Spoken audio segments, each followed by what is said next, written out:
এরপর প্রশ্ন হলো, আমি আবু বকর সিদ্দিক লক্ষ্মীপুর জেলা থেকে আপনার শরীর সমাধানগুলো সবসময় শুনে থাকি। আমার প্রশ্ন হলো, মোবাইলের রিংটোনে ইসলামিক পদ্ধতিটা বলবেন। দেখেন, মোবাইলের রিংটোনে কোরআনে কারিমের কোনো আয়াত সেট করবেন না, কারণ এটা টয়লেটে গেলে বেজে উঠবে, কোরআনের অপমান হবে। আবার এটা যখন বেজে উঠবে,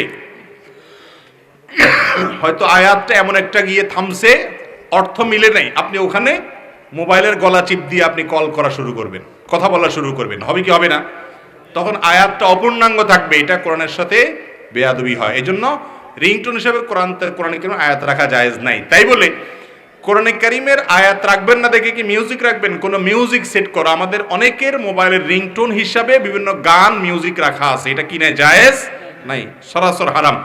তাহলে তুলনামূলকভাবে কোনো ন্যাচারাল সাউন্ড আছে, পানির আওয়াজ, কোনো পাখির আওয়াজ, কোন ন্যাচারাল বা প্রাকৃতিক কোনো শব্দ থাকলে সেটাকে সেট করে দিবেন, বা কোনো ভালো গানের কথা, ভালো ইসলামিক গান বা কোনো ভালো গান যেখানে খারাপ কোনো কথা নাই, সেখানে মিউজিক নাই, সেটাকে আপনি রিংটোন হিসাবে সেট করবেন, তাহলে ইনশাআল্লাহ জায়েজ হবে।